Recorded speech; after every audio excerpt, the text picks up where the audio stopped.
that works?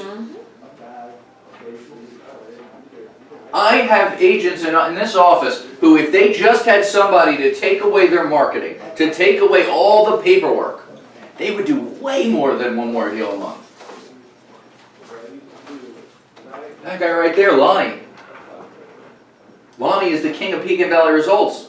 You can't tell me that if he goes 8-0, 8-0, 8-0, 8-0, he can't go 8-4, 8-4, 8-4 if he could just have a little bit more help on those other days, right? Yep. So that's a lot more business than one a month. Yep. Okay? So that's the point. Maybe then it's time to make that higher. Okay? Talent isn't cheap, and they expect to be paid accordingly. And that might not be you, Laura, but a lot of people underpay their people. And when you underpay your people, you get bad results. I try to add more things to it to make them want to stay, to give them incentive. Okay, but again, it's not the only thing either. Because you have somebody that's good. Talent, if trained and held accountable, will take ownership of his or her position. See, that's the other part. If trained and held accountable. And just because you got, let's say you got the most talented person on earth to come in and do this position for you, if you're not training them further and holding them accountable, they're not going to do much with that talent. Because again, you're the show. You're the reason people are calling up the Marco Mello team, the Mike LaChance experience, right? It wouldn't be called the Mike LaChance experience without Mike LaChance, but that's the point. It doesn't necessarily mean after you've gotten that reputation that Mike LaChance needs to show up, because you can still give the Mike LaChance experience to people, can't you? You watch Josh Smith, he's giving the Josh Smith experience to people, right? So it's doable. Talent will free your time, allowing you to focus on making more money and seeking more opportunities, right? Yeah. They hit you hard with 3 truths right in a row at the bottom of this page. Okay. So, and just so you guys know, this would be if we did this in 3 parts, this would be the end of part 1. We're going to move to the second part. We're going to do this in 2 parts, okay? So, let's bear with me. Okay? So, first things first, right? This is what we provide for you. We're giving you the job descriptions and core competencies for each position. So, to get the right person, you must first create a vision of the right person.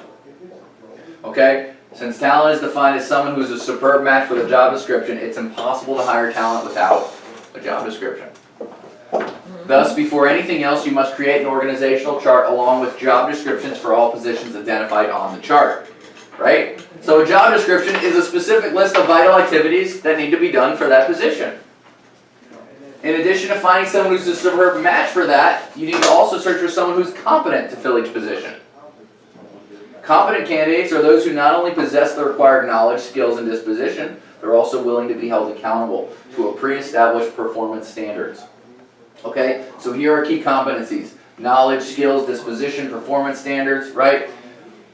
When hiring someone to fill a leadership position, you must look beyond talent. The person must be mature enough for the position, credible enough for the position, and possess a high level of integrity.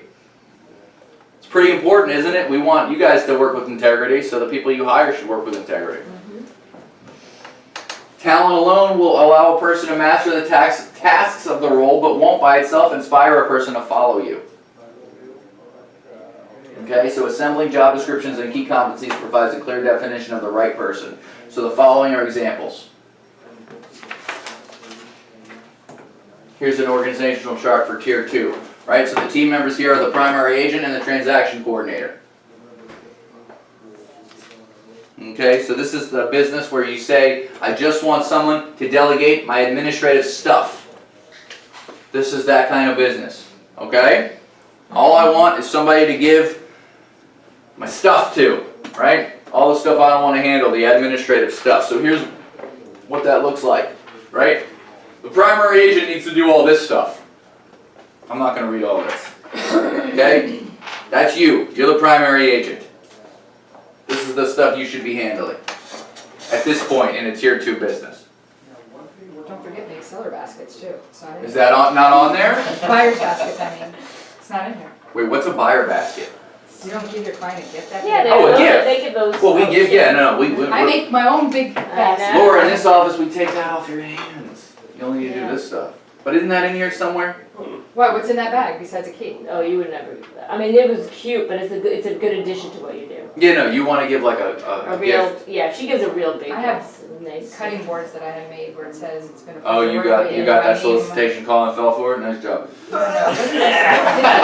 it's not those house boards that look like shit. These are real nice, like. I'm just handmade kidding. boards. I know you've gotten those Yeah. calls And I before, put by it the in the way. back with a Yeah. home sweet home pillow in a nice. Don't joke, Coco's good stuff. Oh, It might be a cult, what? but it's good stuff. Expensive though. What are we talking about? Cutco. Oh, no, I'm not doing that. Oh my God. My mother-in-law Was threw anybody it a away. salesman for Cutco? No. I was. My mother-in-law threw it away. It is a She handed cup. it to me and she goes, oh, this is the gift that I get. She goes, I was gonna throw it away, but I figured I'd show it to you. Oh, it's the greatest knife I've ever had, but it is a Colt. Still a great knife. Anyway, so this is the stuff you should be doing, and you may want to add some things to this list. Again, this is not a be-all, end-all. You might have things you don't do here, you might have things you do that you feel to be vital, so you can add that to the list. That's okay. My little note here. That's you. Here's the transaction coordinator. These are the things they should be doing. Attend weekly team meetings, mail customer surveys, communicate with title companies, and again, the same goes. If it's not part of your business, then they don't have to be doing it. But this is the general job description for a transaction coordinator. We believe you could literally take this, put your own little header on it, and give that to somebody as an expectation of what job you're looking for. You can literally copy and paste this and put it in your Craigslist ad if you wanted to. If they read all of this and they're still applying for the job, you got somebody who's looking to work, I'll give you that much.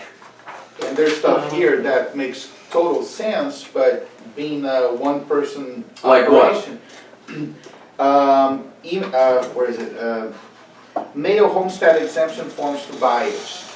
That makes total sense if you have a transaction checklist. Maybe most one-person operators are doing this, but I guarantee you probably 99% of people that work solo aren't doing that, and that's an incredible service. Well, remember something right now. When you have 1,000 realtors out there, 950 of them couldn't even be in this room right now. So you're talking about good solo agents, maybe they do it, but most don't do that. That's why momentum is great, because at the bottom level, we're going to teach you that, look, just be polite, just do things that will help your buyers and sellers, and you're going to be better than most of the other agents out there. So in this case, you're really not talking about someone just taking stuff off of your hands, but if you do it right, you're actually talking about giving your clients better service at the end of the day. You can look at it like that, but what I would argue is that you should have been doing that stuff to begin with. I agree. Okay. Okay, so let's go to the next one. This is tier 3, right? Triangular model. This is model. Did I say model? This is where you have a primary agent, you have a transaction coordinator, and you have a buyer specialist. Okay? So you are delegating vital administrative stuff and vital buyer dollar productive stuff. Remember the dollar productive food chain? Right? What was the stuff for buyers? Taking buyers in the car, right? Writing offers. That's the kind of stuff you're delegating now. Okay, so let's take a look at the job descriptions. Oh, look, the primary agent's job description gets a little smaller. You're now able to focus on your highest and best use, which is listing properties. Right? Do you guys still work with buyers? I've been working buyers for 20 Wait a years. second. I want to turn around and put that on camera. That look when I said, "Are you working with buyers?" Oh no. That look, she got sick for a second. My first sale was I don't because know. Jim didn't want to work with a Canadian guy that wanted to buy something in Palmyra. We He do goes, a- "Here that's you go." A lot of agents are just hair. So that's the point, though. That's what you want to be looking like. That's how you know you're starting ready to build an actual business. Okay, so your stuff goes down. Now let's take a look at buyer specialists. They don't have to do too much, right? They just need to be able to perfect what you've been so successful at while you're working with buyers. That's all they need to do. We give you a system for that. We call it Buyer Conversion Boot Camp, right? It's making sure that your buyers get the home they want and want the home they get. It's making sure you go over their needs and wants, prioritizing their wants, checking their financial ability, and covering mutual roles and expectations. Go, Marco. But how do you do the handoff? Let's take Laura, for instance. She probably has sold houses to 1 million people, has sold their houses to someone else, and she gets a lot of referrals. And someone goes, oh, my sister wants to buy a house. Would you please help her? At what point does someone like Laura go, okay, you know, do I even hold a first meeting with that person, or I just send that contact information to my buyer's Depends on agent? how I feel. Okay, you can go with that, but I'm gonna give you two answers. I'm being Okay, honest. the first answer is, How much? maybe you don't want to let go of that just yet. And so when you have the meeting, and by the way, our system for working with buyers includes, what's the first thing you have to do when you work with buyer, Mike? Please tell me the right answer. Buyer consultation, Which is, where does that happen? office. Okay, so the first thing you do before showing any houses, even before getting them pre-qualified, is you have a meeting with them in the office. If they won't meet you, they're not a buyer. So maybe you spend that hour meeting with them, and then you turn it over to their assistant to just look at homes. You can call them afterwards, right, and go over the homes they saw that day. You do know what homes they saw that day, so that could work. But I'm gonna give you another answer.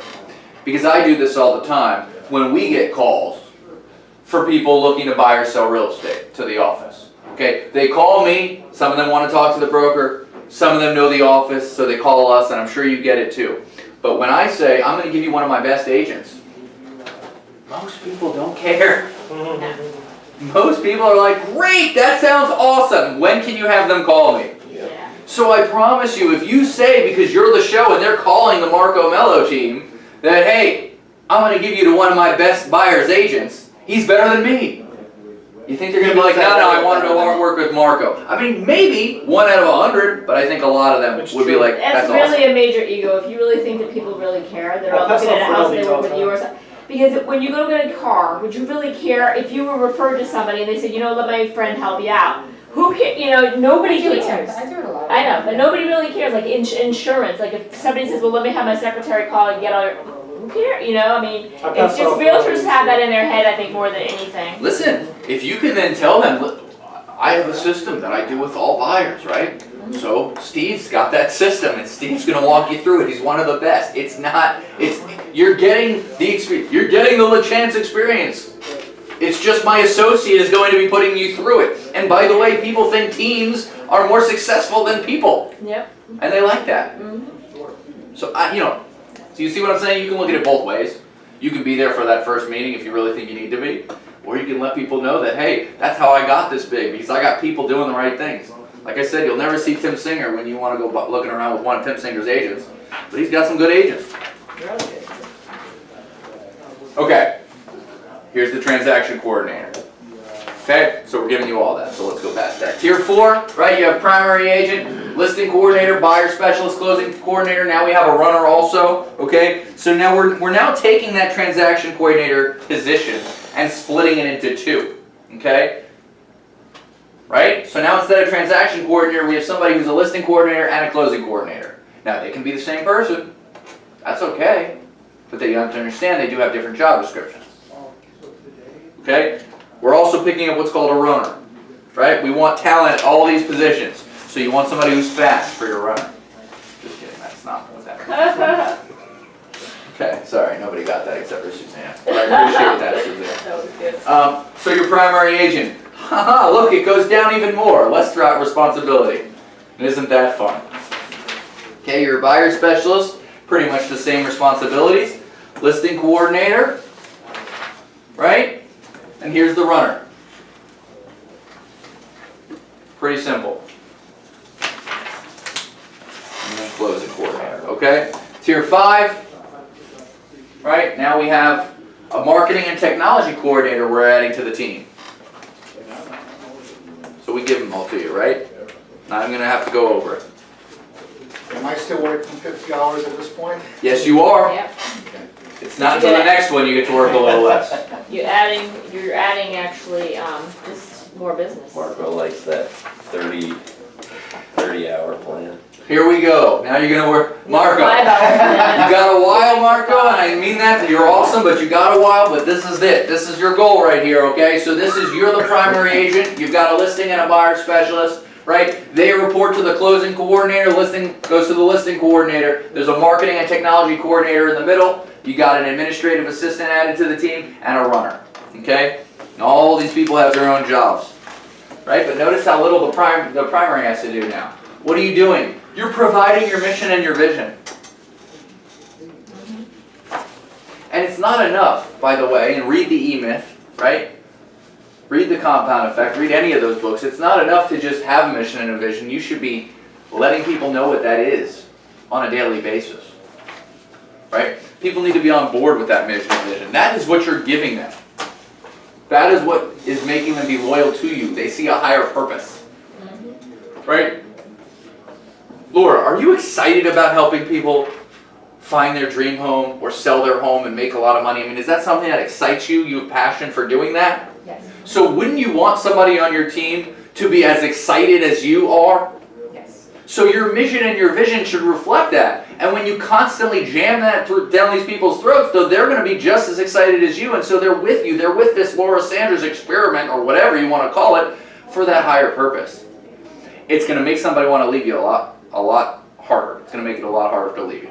Because they're going to be excited about what that means, and they're not going to be able to bring it to the table themselves because you're the one who set all this stuff up in the first place. They didn't do it. They just joined this exciting, awesome team. And don't we also know, real estate agents are a great example of this, that there are a lot of people out there, great workers, great talented people who really don't have a desire to be the quarterback. Right? So they're just happy going along for the ride if they believe there's a higher purpose to that ride. So that might be all it takes. I think older people are more likely to not want to be the quarterback. Don't get me started on millennials. I'm not even going to start with that conversation. Every millennial wants to be a quarterback, but they also don't want to. They want to be a tier 6 to start. Yeah, So. exactly. Yes, that's why there's like a 75% out of the business afterwards. Well, but there was always, by the way. I mean, it's not like that's a new concept, but I'll No, I agree with get you. it, but The it's- new ones need to grow up first, and it's taking them harder, longer, you know. I still remember back when I met a girl in her house. Yeah, but this was never my intention. I never went with this intention, With what? any of this. To be as successful as you are.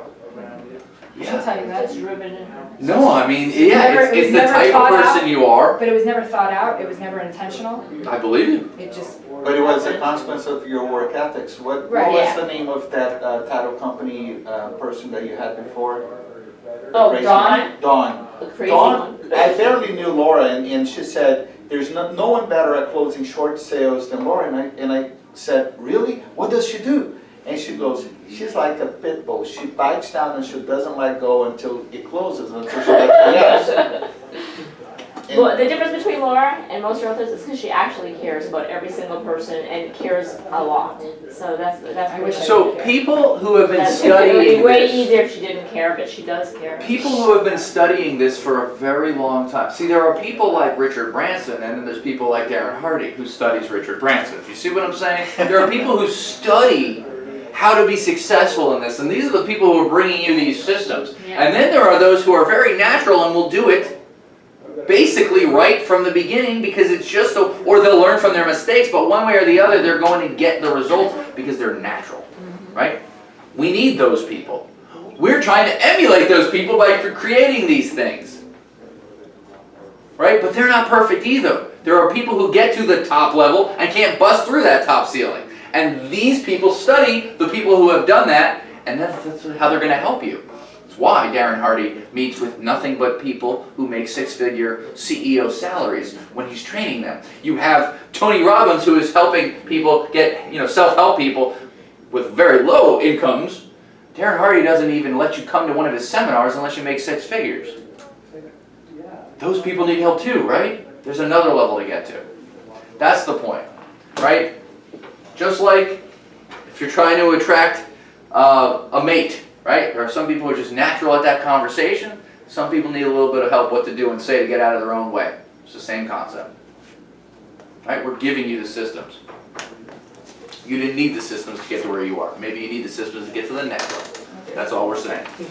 Okay. So we'll go past this. The point of this is it's here for you. When you need it, you have all the rules, all the job descriptions. It's all here for you. Literally copy and paste into your Craigslist ad when you're ready to put it out there. Okay, then you have the tier 7, which I know none of us are really near, but here we're adding really all we added here is team leader to the role because the team leader, so let's take a look at what we're doing in tier 7. So the team leader, which is what you become, right? You're no longer the primary agent, you're now the team leader, right?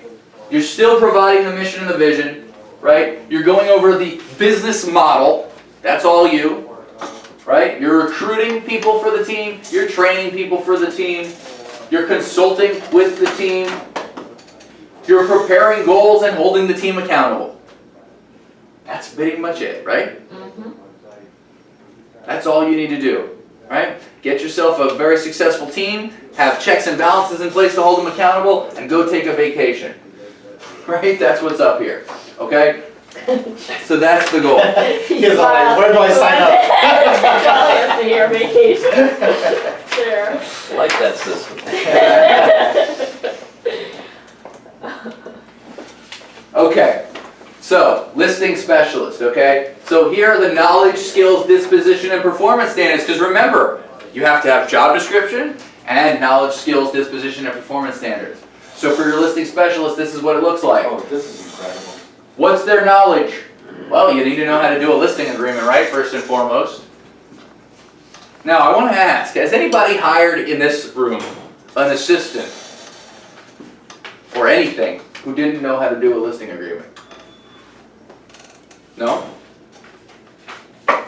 Well, Yeah, I brought in buyers specialists that were brand new and. So that's what I'm saying. Right, yeah. That's the point, right? And that's a piece of knowledge that we think is pretty important for them to have, Yeah. right? And so, yeah, you could train them that, but you know, you're trying to train them on your systems, not how to be a real estate agent. And that, by the way, is a big difference here. Yeah. Okay, as our assistant, our buyer specialist, whatever we're hiring, the win for them isn't to learn how to be a real estate agent. The win for them should be the business and the mission and the vision and the values that they get out of it and the successes that they get out of it. It shouldn't be, oh, let me learn how to be an agent, and the minute I feel I've done that, I'm just going to leave you. Yeah. And when that's the kind of stuff you're training them on, that's the kind of stuff that they're going to feel like, oh good, I've got it now, see ya. Yeah. So, what skills? Communication, conversation, presentation, negotiating. I mean, I think it's basic, but you need to have, you know, all that stuff. The dispositions should be important, right? A listing specialist is somebody who needs to, right, have personal skills. Very important, right? You need to be able to talk to people, right? And the performance standards. Attend all closing, present all offers in person, respond to all counteroffers. The whole point of this is so that these expectations can just be slid over across to somebody who you want to make your listing specialist. Does that make sense? So remember, talent is two-pronged, right? It's someone who matches the job description and who matches the key core competencies. So you're going to hire people who share your values and who share your beliefs. So here's buyer specialist, right? We give you that too. Listing coordinator, right? And a listing coordinator, right? There's a lot really less stuff they need to do out in the field. Right, they're behind their computer. They need to be more organized. So these have different core competencies. Same with closing coordinator. Right? Marketing coordinator is completely different. Right? Marketing, creative, that's what they need to be good at. And I would argue following systems, because you should also understand what your marketing systems are. Administrative assistant. Right? Anything you want to hire, the runner. What does the runner need to know? A map, How to get there. right? By the way, my dad would argue having a GPS doesn't satisfy that quality. I don't know if I disagree with that though. I think I do. My dad is the kind he will literally. What's the address, Dad? Yeah, let me just tell you how to get there first. What's the address, Dad? I have 17 items in my car that can get me to the address. When you see the text that goes, oh Jesus. I end up getting lost based on his instructions. Exactly. He believes the GPS will take longer. You will get there in longer, like it doesn't know the best way to go. But anyway, these are the runner skills, okay? Yeah. So pre-search prep, what was that? I said I do that once in a while. He's like, this is Make a a right turn. I he's very said, good no, sense I'm of going direction. straight. Get Waze, Waze knows. I know, we have ways. Okay, so pre-search preparation. Before searching for talent, you must be prepared. Once your organizational evaluation reveals a need to add and or upgrade, you know what that means, right? Your organizational evaluation. How's it gonna reveal a need to upgrade or add? What is the sign of that? Probably if you're hiring someone that's wrong, and you get to change it a little, or Well, upgrade it. that you're doing nothing but vital activities, and you don't have any more time. Yeah. That's how you know you need to add or upgrade, right? So you have to properly prepare yourself for the hiring process. So here are the tools for your interview. You should have an application form of some kind. By the way, this is how I used to work for CBS, big conglomerate. This is how they hire. Why aren't you as a real estate agent? You can do it the same way, right? This isn't just a let me grab somebody off the street, or a buddy of mine said they knew somebody who's good, so let me just hire him without even talking to him. Hire like you're hiring for, this is a big company. Because that's the goal, isn't it? Behavioral assessment, Alessandra or DISC, who knows what that is? Isn't that like some kind of testing that they do? Mike does that. I've done Yeah. one. Have you? What are you? High everything. Hi, everyone. Serious. I have. So it on you're my a computer. driver? I'll email you a copy. Okay. I was like, what? Then I'm probably better than I thought I was. But at the end, they also say, okay, because of all of this, this is how you come across to people. This is how you should try to come across to people instead. And that is, I mean, I think everyone in this business should do one of those. Well, you remember on a previous page, right, core competency pages, we gave you personality traits, right? So the only way to know you're hiring somebody with the personality traits that you need is to do a personality assessment. So we don't give you, and I know there was a point here where we told you we give you everything, but we don't give you the behavioral assessment. We tell you to use DISC or Alessandra. Google that. You will have to spend some money on it, most likely, unless you can get a bootleg version. But it's a quick test you can give to anybody. You don't really have to do much thinking or understand the concepts behind it. It's something that if you purchase, you can give it to somebody, and it will give you the results, okay? I think at Excellium Coaching, you can take it for free. Okay, good. So if you have a way to figure that out, sure. And I'm sure somewhere along the line, even Mike Ferry or whatever gave it to people in a seminar that you could probably copy, but I know I've tried this. I went online because I wanted to include it in this class, and you have to pay for it, so. Okay. General questions to interview, right? Has anybody, Mike, you used to interview people, right? Of course. Let me guess, where did you get the questions from that you asked them? Huh? Google? Ideas, yeah. Or it just came off the top of your head? Outback didn't give you a set of questions to ask? And they're garbage. But they gave them to you? Yeah. Okay. And now I'm not going to disagree with you on whether or not they're garbage, but they I'm not did gonna have say- them. some of them are okay. Because that's the point. A system comes with questions to ask, right? Questions are there to get to the bottom quicker of figuring out if you want to hire this person, right? It's not just a friendly conversation. These questions have a purpose, okay? The mission, visions, values, beliefs, and goals. These need to be shared because they need to be the same. Actually, I kind of had friendly conversations when I interview them. And that's So I want to get to know They them. can be friendly I want them to conversations, be comfortable. I want them to feel like I'm. but you had a purpose. Yeah, of That's course. the only thing. Exactly. Okay, reference review forms. You should have references for these people too. Again, you're a real company, hiring real people. You can have references. Position specific questions, position specific tests and evaluations, right? When you were hiring somebody who's doing coordination for you, do you have them put listings in before you hire them, like as a test or something? Or fill out a, no? You could. I had them do that disc test. You did have them do the desk test, okay. Yeah. No, but but what were you looking for when you did that? Just so I know. See if we're compatible because I'm kind of anal and want things done and Now, compatible to take you or somebody that- compatible to the job that they need to do? both. It has to Okay. be both because I'm not like I don't know how I even married my husband because like he says you'll do it and I'm like, did you do it? Like I've asked him to call fencing companies like 8 times and it's like almost like it goes I through do the one year and same out the thing. other I day. do it. But see, Just a man in general. I do want to point out It's though. like group therapy. It is a little bit like that, isn't it? But I do want to point out though that Yeah, but it makes everybody like Maria feel better that you know that we're we're not, everybody has fucked up. Just because they are a different personality type than you, remember, you cannot cure your inefficiencies by hiring somebody. You will hire a double Have inefficiency. you done a disc for yourself? Yeah. Okay. What did it come out? I don't remember. Driver all the way. Yeah, definitely Dominic. I don't for sure. really remember. Driver. Slave driver. Slave But driver. the point I'm trying to make is just because they share, That's what calls me. The slave driver. just because you understand and you share the job descriptions doesn't mean you have to share the personality. Okay? Doesn't mean they're a bad person, doesn't mean you're not gonna work good together. Because yes, you have to be competent at something for them to be competent so that you can train them. However, they may be better suited at some things than you.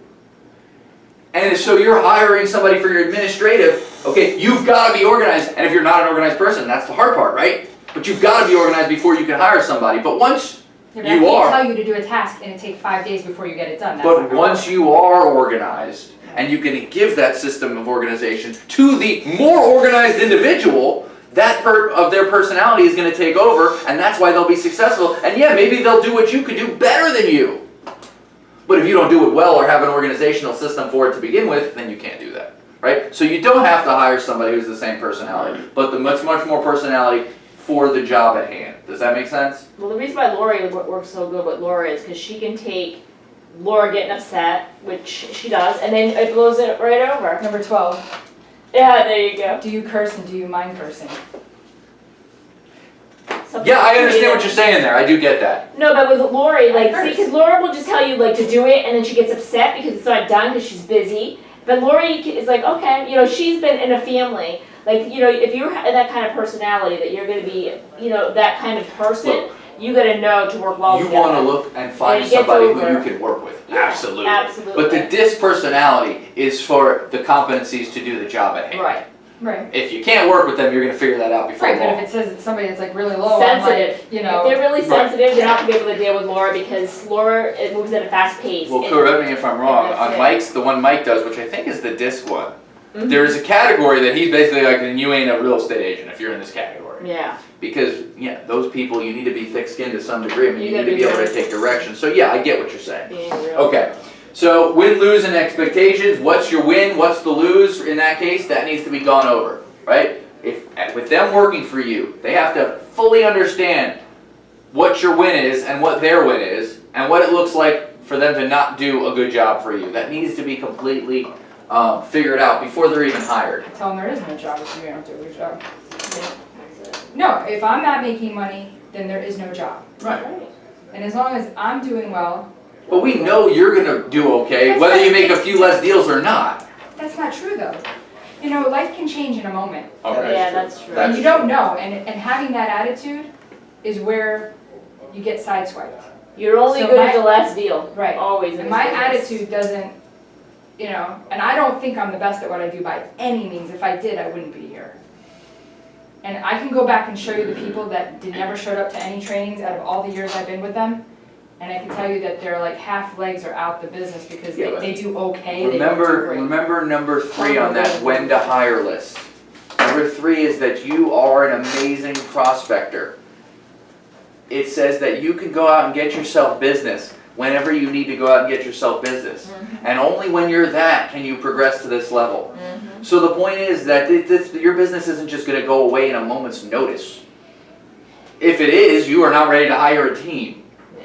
Well, you're always as good as your last deal. So if you're not moving forward, I've seen it happen. People just gone